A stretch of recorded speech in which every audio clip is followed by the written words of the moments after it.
What if you never had to hear, I need to think about it, ever again on your sales calls?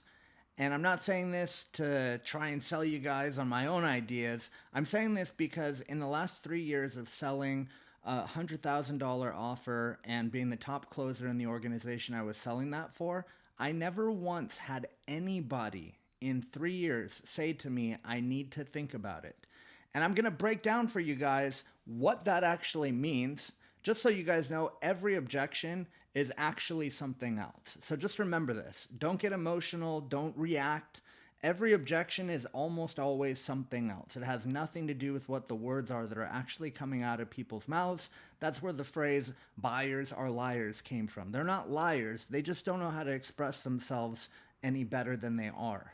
But why is this the biggest problem for most people? The biggest problem is this objection specifically because it isn't clear what's happening. So I want to clear this up for you guys. When somebody says, I need to think about it, it means at the beginning of the call during discovery, you didn't dig deep enough into their pain and their problems to fully uncover the nasty, gangrene, dying inside part of their business or whatever it is that you sell. If you're a coach, this is great for you guys. You haven't dug into what is the real emotional pain here. You might have asked them a question like, oh, what's the biggest problem you're running into in scaling your business? And they said something like marketing, and you just accepted it.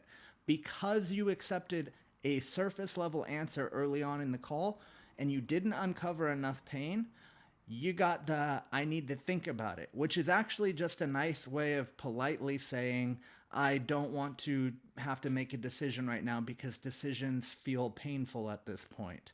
So, how do you get this out of the way early on? Well, I gave you guys a hint already. Number one is you have to dig deeper. So in my business where we're, selling marketing services, I'll ask people, I'll say, what do you feel like is the biggest problem with your marketing?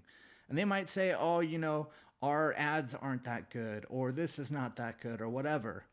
And I'll pull up their ads and I'll say, well, it looks like you only have one ad that you're running right now. What do you guys want to scale to? Like, what's the goal for the next 12 months in terms of revenue? Well, we'd like to double our revenue. Okay. In order to double your revenue, you're going to need at least 20 to 30 ad campaigns. How many people do you have on your marketing team? And then they're going to say, well, we've got one guy and he's part time and he's in Bangladesh and he only works at midnight. Like, so I've gone 3, 4, 5 layers deep and I keep going. So whatever your product service or services, you have to understand how to dig deep to really uncover what is the real problem here. Most people can't identify the problem. Like if I go to a doctor and I say, oh, I keep coughing and my nose is stuffed up. I was recently sick and I know what this feels like. The doctor's going to say, oh, well, you have this thing, or let me do this test. And then he's like, actually, you've got, this virus or whatever. Now he knows what the problem is. The problem isn't that I'm coughing. It might be annoying to me and it might be causing me some problems, but that's just the symptom of the real problem. The real problem is the virus that's attacking my cells and making me sick. So, as a closer, as a salesperson, as a business owner selling either to other businesses or direct to consumers, you have to understand that if you don't dig deep enough into the pain at the beginning of the call, that objection of I need to think about it is always going to come up at the end because you haven't shifted the scales enough in your favor.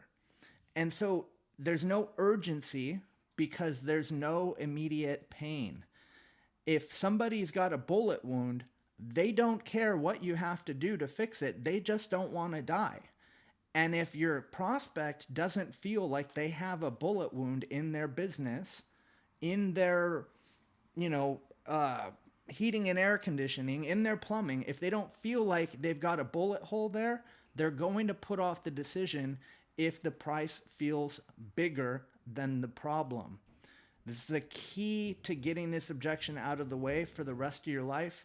I would recommend you guys look at what you're doing on a daily basis and ask, is there a deeper question I should be asking here?